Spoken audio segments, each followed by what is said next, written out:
everyone, welcome back to my channel. So today's video is all about reading slumps. Now I have been in the worst reading slump these past few months and I have tried so hard to get out of it, and now that we are all being quarantined and can't go outside, can't go anywhere, I thought that being forced to stay inside would essentially get me out of my reading slump and force me to sit down and read, and because you can't go anywhere, so it's the perfect excuse to stay indoors and read. Especially here, it has been raining just nonstop for the past week, so really it's not like we can even go outside anyways just because the weather is terrible. But that was not the case. The more cooped up I am inside, the less I want to do. I am just not motivated to do anything, and certainly not motivated to read, which really sucks because obviously I love to read. So I've been trying to find ways to get out of my reading slump, maybe switching some of the books that I've been reading, and I found a few tricks that have actually been helping, and I want to share those tricks with you and give you some book recommendations. Now, as I was coming up with this list, the main things that I was looking for are books that are short, that are well-paced, can be fast reads, potentially read in one sitting, also kind of a unique format, like some of them have mixed media, and also I wanted to make sure that the plot itself was gripping and would grab your attention right away. So just something that wasn't like too daunting. Lord of the Rings is not on this list. Even though I adore Lord of the Rings, I feel like that's not the best recommendation to get you out of a reading slump. So these books are just really kind of quick, fluffy reads to just really, like I said, get you out of your reading slump and get you back into the mood of reading. So my first recommendation, and this is what always works really well for me,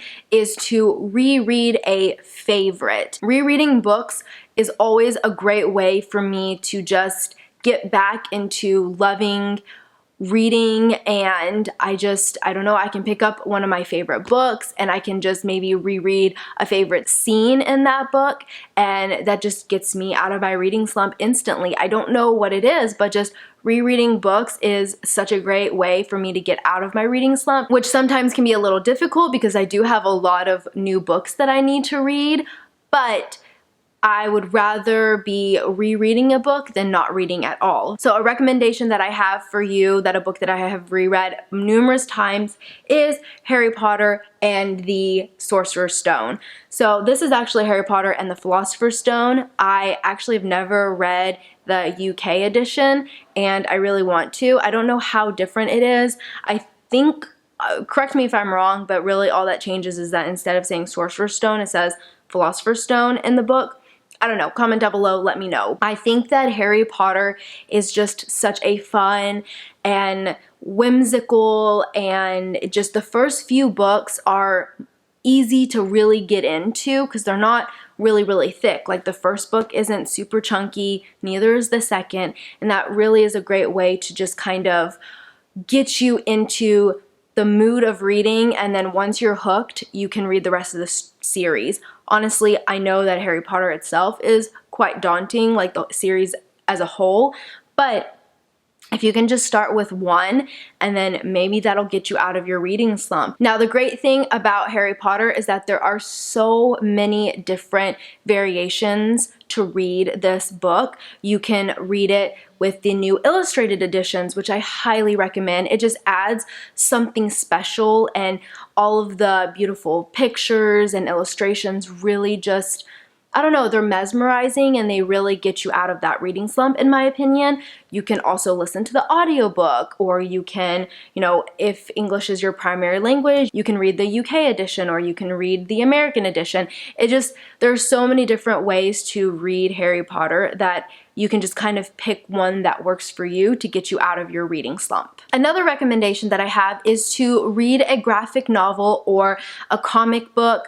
I don't read a lot of graphic novels or comics. That is one thing that I am trying to read more of, but one of my favorite graphic novels is Seconds by Brian Lee O'Malley. It looks a little chunky, but honestly, it is just really quick read. You can get through it in one sitting. I really like the illustrations. It's very, very cool. I like the premise of it.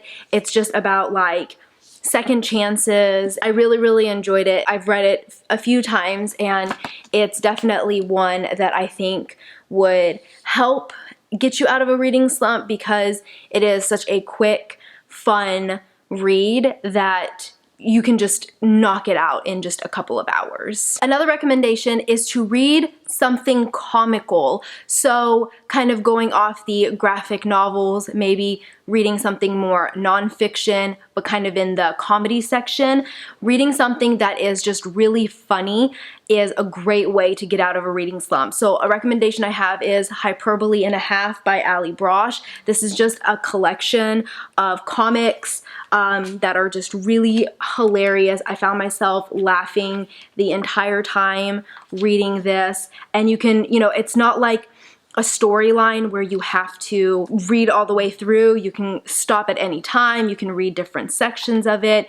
It's really funny. There's a lot of comedy about dogs, which I love, but it's just about unfortunate situations, flawed coping mechanism, mayhem, and other things that happen. It's so funny, and I highly recommend it. Another great one is the Sarah Scribbles that I really like. I think it's hilarious. It's just about like adulthood and how much it sucks. So these are fun books to read. I don't put a lot of pressure on you because it's not necessarily a storyline. You can just pick it up anywhere, you can stop it at any time, and it just gives you a really good laugh, and it definitely is one to get me out of my reading slump. My next recommendation is to read thriller. So I am starting to dip my toes into thrillers, but I find that when I do read a thriller, I am just so excited to read, and I just want to read more and more because I am just so enthralled with the plot and just how quick it reads and just the pacing.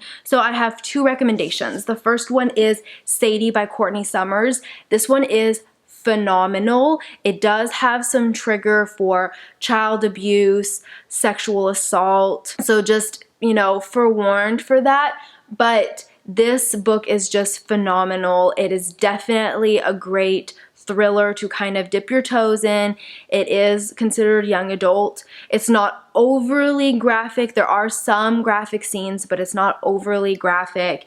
And also what's really cool, it's got mixed media. So we follow two perspectives. Sadie's perspective, and she's trying to seek revenge for the murder of her younger sister. And we also follow a podcast, and the podcast is actually all in dialogue. So it's very cool. I like the mixed media of it. I read this book in one sitting. It read so quickly, and just the story just grips you from the beginning, and it just, it's a tough one, but I think that is definitely one to help you get out of your reading slump. It's definitely a good one, and it's fast and you get through it really quickly. Another thriller that I recommend is Stalking Jack the Ripper by Carrie Maniscalco. I adore this book series. It is so phenomenal. It's just, the story itself grips you from the get-go. The sass between the two characters, Audrey Rose and Thomas Cresswell, is hilarious, and just the plot is so cool. And also just like Carrie Maniscalco's writing is beautiful, and she just brings such important information and important issues that we need to discuss, and it's so great. So it's a historical fiction, and it's based kind of on a retelling of Jack the Ripper. We follow our main character Audrey Rose, and she is basically being primed to enjoy tea parties and like learn to sew, but she doesn't want to do that. She wants to work in forensics. So when all these gruesome murders start happening, she ends up working with her uncle and another student, Thomas Cresswell, to solve the mystery of Jack the Ripper. And it is just, it's so good. It is a series. There are 4 books in the series. It's fantastic. It's not very big. This is also another book that I read in one sitting, and if you like the TV show Bones. I really think you would love this book. There's a lot of forensics, there's a lot of science. It's so good. I really, really recommend it. My next recommendation is to read something that is just really lighthearted, cute, fluffy, something that you can just get through really quickly. It's just, you know, just a fluffy read, and I have 3 recommendations. So my first one is Fangirl by Rainbow Rowell.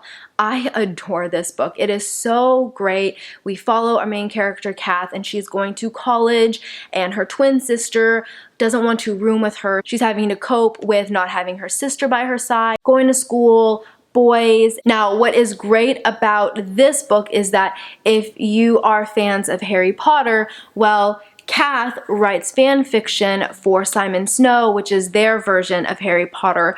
And it's just so nostalgic reading how important the Simon Snow series is to her, and just reading that reminds me of like my childhood and how I essentially grew up reading Harry Potter and she grew up reading Simon Snow, and it just brings back that nostalgia, and it's great. It's a fun read. It goes by so quickly. The characters are wonderful, and Levi is the main love interest. He's so cute and just fun. It's a great, great read, and I highly recommend it. Another YA contemporary that I recommend that you'll just fly through is Simon versus the Homo Sapiens Agenda by Becky Albertalli. This is another one with mixed media. You're reading Simon's story, and then you also have like emails. So in this story, Simon is learning to cope with his sexuality of being gay, and he meets someone online who happens to go to a school, and the two of them don't know who they are, but they are exchanging emails, and they essentially fall in love. And it's a really cute, heartwarming love story, and just a heartwarming story about learning to accept who you are, and it's fantastic. Once again, I read this one in one sitting. It's really, really short, especially with the mixed media. You get through it so quickly. Simon is hilarious. He's such a great and likable character. All the characters in here are really fun, and you end up just falling in love with this story. Now, if you want something a little bit more on the adult side, I have Red, White, and Royal Blue by Casey McQuestion. This is another male-male romance, but it is so good. The humor and the sass, so fantastic. It is a little bit chunkier, but this is definitely one that is going to get you out of your reading slump. This is more of an adult story, so the romance is more adult, and also the language is a lot more adult. So just kind of keep that in mind. But I love this story. Honestly, the more I talk about it, the more I want to read this book and get me out of my reading slump. I think I might do that. I've already read it once this year, and I may reread it again because I love this book so much. My next recommendation is to try and read something a little bit different and outside your comfort zone. That may be what you need to kind of get you out of that reading slump, reading something different, and so it's not so monotonous and the same all the time. And a book that I recommend for that is Leviathan by Scott Westerfeld. This book is so unique and so different. It is steampunk, and I have never actually read a lot of steampunk novels, and this is one that I think is it's so great. It is a trilogy, but it'll just grip your attention just because it is so damn cool. This is a historical fiction retelling of World War I, and we are following 2 characters. We are following Alec, who is the Prince of Austria, and he is on the run, and then we are following Darren, who is from England, and she is pretending to be a boy so that she can be in the British Air Force. And the 2 of them cross paths, and they just become great allies. It's just so cool. You see different like cool contraptions and machineries, and then you also get to see cool like bioengineered animals and like flying whales, and it's very, very, very cool, very unique. I have never read a book quite like this before, and it is very different. Also, the audiobook is very good, which is going to lead me to my last recommendation, which is find a really cool audiobook. So the audiobook for the Leviathan series is great, and I think that reading something outside your comfort zone, something that's really cool, something that you haven't read before, something that is just, you're gonna be like, wow, this is so cool and great, I think could definitely help get you out of your reading slump. And then my last recommendation, if you like audio, try and read a really cool audiobook. And my recommendation for that is The Illuminae Files by Amy Kaufman and Jay Kristoff. This is, I think, by far one of the best audiobooks that I have ever listened to. It is just so freaking cool because the book itself is really cool. It is just written in so many different formats. It's written in emails, text messages, schematics, diagrams, videos. It's very, very, very interesting. I highly recommend getting the audiobook for this one and trying and listening to it. Give it a little bit of time, like try and get through the first, I'd say, 100 or so pages before you set it down. Because yes, I agree, the beginning can be a little bit confusing. There's a lot of information thrown at you, but just try and give it a couple hours and see how you like it. I guarantee it, you will be hooked and you won't be able to set it down. You can even follow along, which a lot of people do, but it's so cool, and I think they do the book justice. If anything, the audiobook may be even better than reading it. And even though this book looks really chunky, a lot of pages don't have a lot. Like, there's not a lot of text. Some pages just have schematics. Like, for example, not a lot of words on these 2 pages, so it goes by really quick. I'm pretty sure I may have read this book in like 2 sittings, just because once you get into it, it goes by so quickly. Alright guys, well that is it for this video. I really hope that these book recommendations will get you out of your reading slump in this time of crisis. Let me know down below some of your book recommendations to get you out of reading slump. I really do need to try and get myself out of my horrible, horrible reading slump. I hope you enjoyed this video, and I will see you next time. Bye!